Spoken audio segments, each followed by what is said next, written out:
And joining me now is Sam Bankman-Fried. He's the CEO of the cryptocurrency exchange FTX and one of America's youngest billionaires. How did you do this so quickly? I mean, your company is 2 years old, and you're doing something like $400 billion worth of volume per month. How did you get the uptake at scale so fast? Just a year ago, Sam Bankman-Fried was the 41st richest American and 60th richest person in the world. He spent his days in a $40 million penthouse in the Bahamas, working, gaming, and napping in a giant beanbag beside his desk. Today, he sits in a cell, surviving on bread, water, and peanut butter as he prepares to defend himself against 8 criminal charges and a 115-year prison sentence. Once hailed as the prodigy of the crypto world, he may now be responsible for tanking it, erasing tens of billions of dollars from the market and leaving up to 1 million victims in his wake. As his trial gets underway, he's expected to plead ignorance, but will that be enough to save him? Here's everything you need to know about Sam, his meteoric rise to crypto domination, the crash that took it all, and the tangled web his trial hopes to unravel.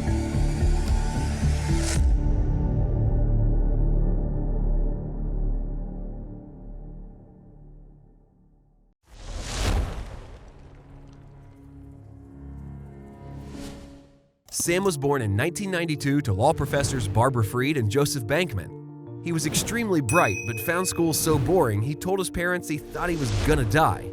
Panicked, they enrolled him in a math camp for the gifted, where fortunately he found friends, a passion for games, and some happiness.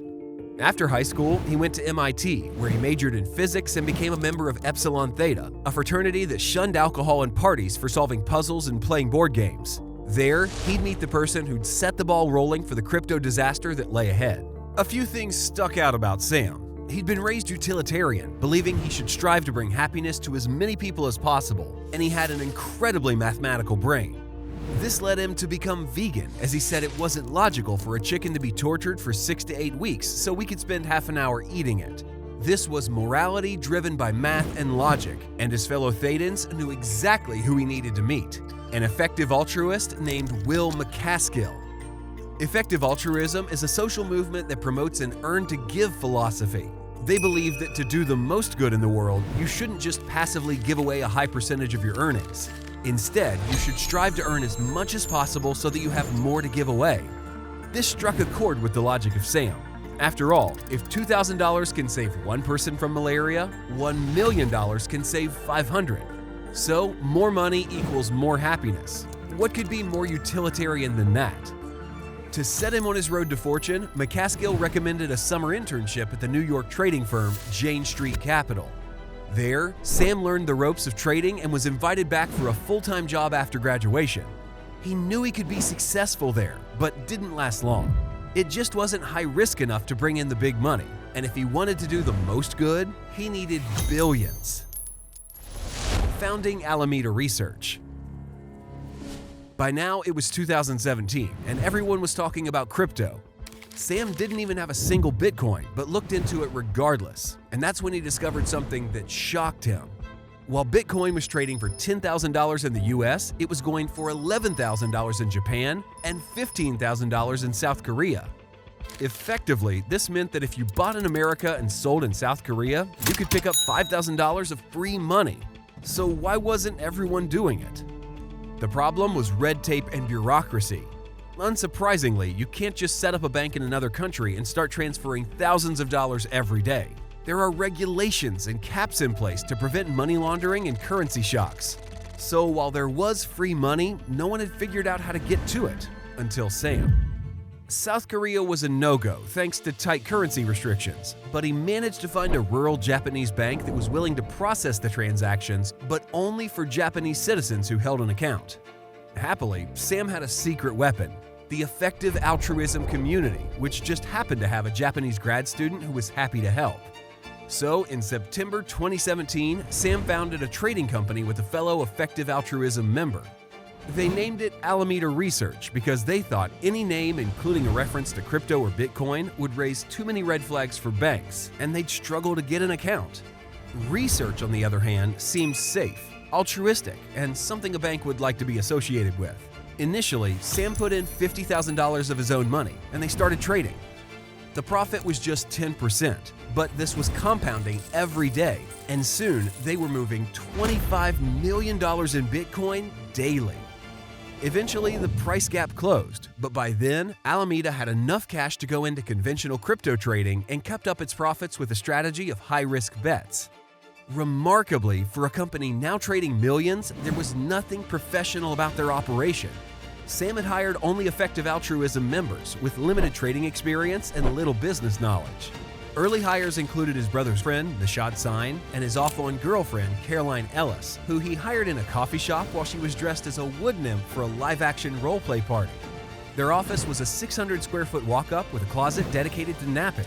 Their staff consisted of 20-something-year-olds living on takeout and caffeine, and their business infrastructure was almost non-existent. They didn't even have an accounting department, and Sam once admitted, "We sometimes find $50 million of assets lying around that we lost track of." Such is life.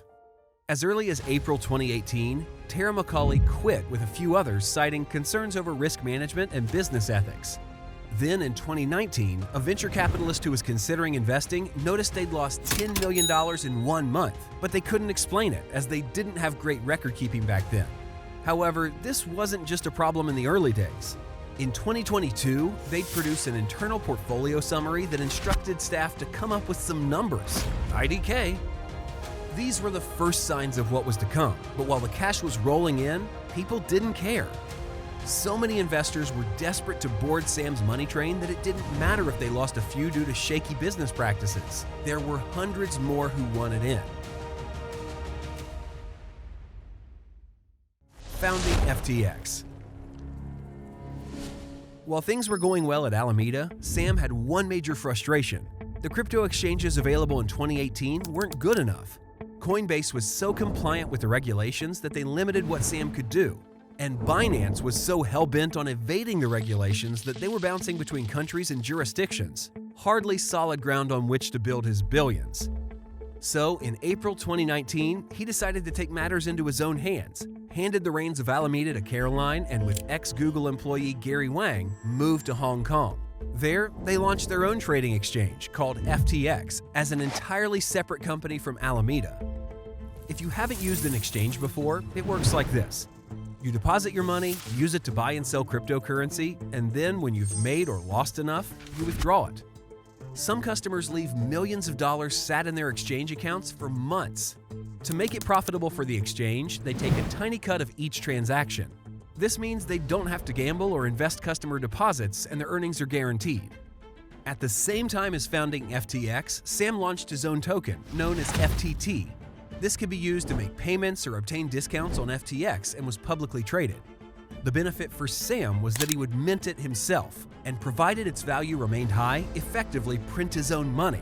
Of course, success relied on people using his exchange and tokens over the competitors, like Binance or Coinbase. And that just came down to a matter of trust. Fortunately for Sam, this was something he was well set up to generate. He wasn't some greedy billionaire looking to make themselves wealthy. He was an effective altruist, planning to donate the majority of his earnings to the less fortunate. He wore the same t-shirt and cargo shorts in every interview and didn't even seem to have ever paid for a haircut. Using FTX was like donating your fees to charity rather than having them splashed on some crypto guy's designer clothes or super yacht. He also had the advantage of being associated with Alameda, which was one of the biggest crypto traders by volume at the time. Who better to understand the needs of a trader than a trader themselves? Using this solid reputation, he managed to raise $8 million in his first round of investments from high-profile companies like Pantera Capital, Digital Currency Group, and even his competitor Binance. By 2021, FTX was making $350 million per year. With this newfound wealth, as well as hundreds of millions worth of FTT that they minted themselves, they moved FTX's headquarters to a $40 million penthouse in the Bahamas and pumped staggering amounts into big marketing strategies like a $210 million deal to get their branding on the esports league TSM and a $135 million contract to rename Miami Heat's arena to the FTX Arena. They were also able to buy out Binance's equity shares in FTX. This was nice as it meant their number one competitor no longer held shares in their company. These campaigns gave FTX legitimacy and brought them into the mainstream, which, on top of Sam's reputation as a prodigy, hooked massive investors like SoftBank, the Ontario Teachers Pension Plan, and Sequoia Capital, who agreed to invest $213 million after an infamous Zoom meeting in which Sam pitched while simultaneously playing the video game League of Legends. At this point, FTX was now the third largest crypto exchange by volume and worth $32 billion. Sam's personal net worth was estimated to be $24 billion, making him the richest under 30-year-old in the world and the only person besides Zuckerberg to have gotten so rich so fast. Strangely though, despite his pledges as an effective altruist, he gave very little of his fortune away, racking up just $25 million in personal donations primarily to political candidates. This raised some red flags about his so-called earn-to-give policy, as it seemed that rather than giving to those in need, he was giving to those who had sway in the regulation of crypto. Was Sam really the good guy everyone believed him to be? The crash. In the first half of 2022, FTX was flying high. Everyone was talking about them thanks to a $30 million marketing campaign that recruited stars like NFL's Tom Brady, supermodel Gisele Bündchen, NBA's Steph Curry, and Shark Tank's Kevin O'Leary as brand ambassadors. They also aired a now iconic Super Bowl ad featuring comedian Larry David, who warned viewers not to miss out on the crypto gold rush. All seemed right in the world of crypto, but then disaster struck. Luna, the native cryptocurrency of Terra, crashed, crushing the value of Bitcoin and taking with it billions in value from the crypto space. Sam, however, appeared unconcerned and even offered bailouts to the failing currencies. He was hailed as the savior of crypto, and even more people felt comfortable running trades through FTX. Behind the scenes, though, the crypto world was nervous, and that led to scrutiny and a now infamous article published by CoinDesk on November 2, 2022. Their reporters had taken a close look at Alameda's balance sheet and uncovered something alarming. More than one-third of their $14.6 billion of assets was in the form of FTT, FTX's token that couldn't be easily traded for actual cash. Another $3 billion worth was crypto held, mostly in coins and tokens that Sam either co-founded or had been an early investor in. And what was worse, they had $8 billion in liabilities, including $7.4 billion of loans. Essentially, this rang two alarm bells. First, that the boundary between FTX and Alameda was extremely blurred. The two companies were supposed to be separate, with Alameda having the same access to FTT as everyone else. And secondly, that Alameda's assets were largely liquid. If they tried to sell the FTT to pay their loans, the token's value would tank. But if they didn't sell, they wouldn't be able to repay their debts and would go under themselves. This news was concerning, but FTX users didn't immediately panic. After all, they had no money in Alameda, just FTX, whose terms of service stated, "You control the digital assets held in your account. The title to your digital assets shall at all times remain with you and shall not transfer to FTX Trading." As far as they were concerned, FTX was simply a platform to trade on, and their deposits were just sat in an account waiting to be withdrawn. Right? Well, not exactly. 4 days after the article came out, Binance CEO CZ tweeted that due to recent revelations that have come to light, they were selling all of their FTT. This was huge because, as we know, FTX had previously used FTT to buy back Binance's shares in the company. So Binance wasn't just selling a bit of FTT, they were selling $580 million worth. Then CZ struck again by tweeting, "Liquidating our FTT is just post-exit risk management. Learning from Luna, comparing FTT to the currency that had lost traders billions." Now people panicked. What happened next was essentially a bank run. This is a financial crisis where customers lose all confidence in their bank and all rush to withdraw their deposits at the same time. Unfortunately, as banks keep very little of their customers' money as cash, they soon run out and are forced into sudden bankruptcy. In the past, hordes of panicked customers would literally run to the bank and queue around the block to pull out their cash. In the case of FTX, every user with money sitting in their account attempted to withdraw it simultaneously online. Of course, as FTX wasn't a bank, the user's money should have been there and ready to access, and there should have been no need for a run. Sam even confirmed this by tweeting, "A competitor is trying to go after us with false rumors. FTX is fine. Assets are fine. FTX has enough to cover all client holdings. We don't invest in client assets, even in treasuries. We have been processing all withdrawals and will continue to be." But his users weren't convinced, and $6 billion was withdrawn in 72 hours. Then the app ground to a halt, and millions of users were left manically refreshing it, desperate to get their cash out. Tragically though, despite Sam's now deleted tweet, their money wasn't just there. On November 8th, Binance stepped in to help solve the problems they'd caused by offering to buy FTX. Sam tweeted that this would solve their liquidity crisis and ensure that all users would receive every penny of their money. Panic over. However, just one day later, Binance tweeted the fatal blow. As a result of corporate due diligence, as well as the latest news reports regarding mishandled customer funds and alleged U.S. agency investigations, we have decided that we will not pursue the potential acquisition of FTX.com. This essentially announced that FTX had been committing fraud. There was no coming back from it, and on November 11th, Sam resigned as CEO and was replaced by John J. Ray III, the restructuring executive who oversaw the liquidation of Enron. Then, FTX filed for bankruptcy.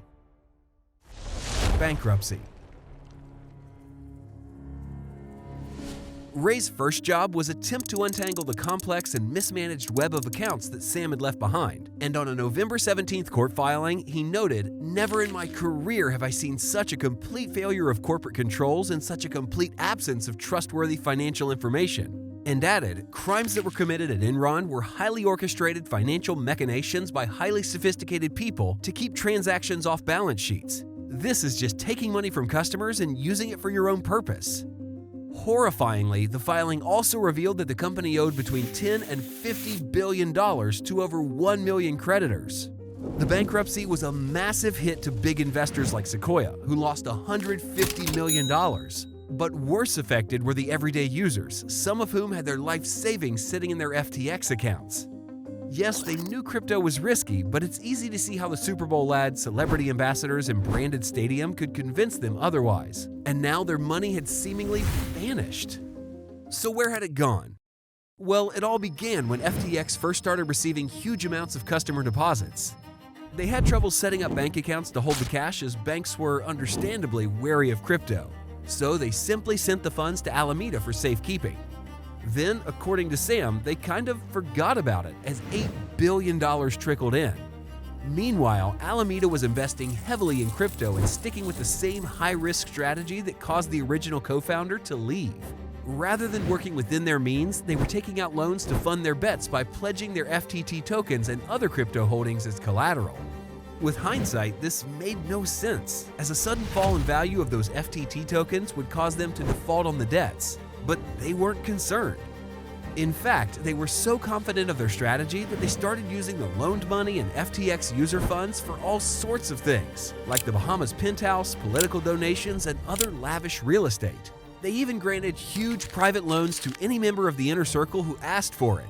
Whenever they needed more money, they'd simply generate more collateral by claiming more FTT, something Sam had allegedly given them unlimited access to.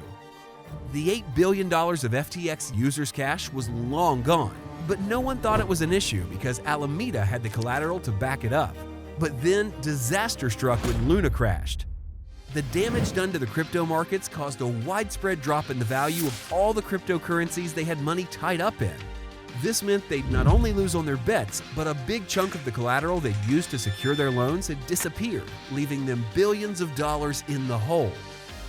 Then when Binance announced their $580 million sale of FTT and the value collapsed, their last remaining collateral evaporated, deepening their debt and leaving them no way to return the $8 billion of FTX user funds. As the news trickled out, people went from shocked to angry to outraged. It sounded like a fraud, and victims were crying out for Sam's arrest. They even filed a class action lawsuit against not just FTX, but all of the celebrity brand ambassadors who worked to convince them that this was a safe and reputable trading platform. With so many against him, you might have thought that Sam would go into hiding, but instead, between November 30th and December 11th, he went on a 1,000 interview media spree. His initial strategy was simply to apologize, hold up his hands and say, "Sorry, I messed up," while pressing the point that he didn't think he'd done anything illegal. He hadn't intentionally given customer funds to Alameda, they just forgot it was there. And FTX hadn't technically gambled with users' money, Alameda had, and so on. But as his manic media tour wore on, he seemed to grow unhinged and started giving more away. In one very candid Twitter conversation with a journalist from Vox, he revealed that his lobbying to help create crypto regulations was all PR, and he thinks regulators make things worse. His ethical persona was a front, and he feels sorry for people who got tricked by this dumb woke game Westerners play where they say all the right shibboleths and so everyone likes us.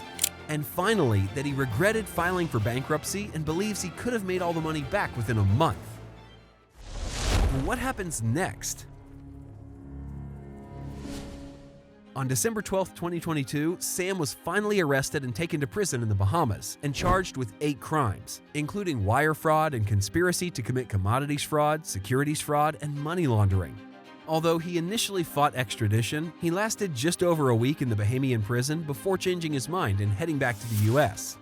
There, he posted a record-breaking $250 million bail and was released on house arrest to his childhood home. Meanwhile, Caroline Ellison and Gary Wang both pleaded guilty to fraud, and in Ellison's testimony, she admits to borrowing from FTX to pay Alameda's loans, working with Sam to provide Alameda's leaders with misleading financial statements, and knowingly loaning Alameda's money to FTX executives, including $2.2 billion to Sam himself. Both she and Gary Wang handed themselves in before being indicted and are said to be fully cooperative. This bodes extremely well for them, as Ellison, for example, paid 1,000 times less than Sam for bail. And although her charges add up to 110 years worth of prison time, she may get off with probation. Things aren't going so well for Sam, though. By pleading not guilty, he's up for the full 115-year sentence, but this may be shorter if similar charges are served concurrently rather than consecutively.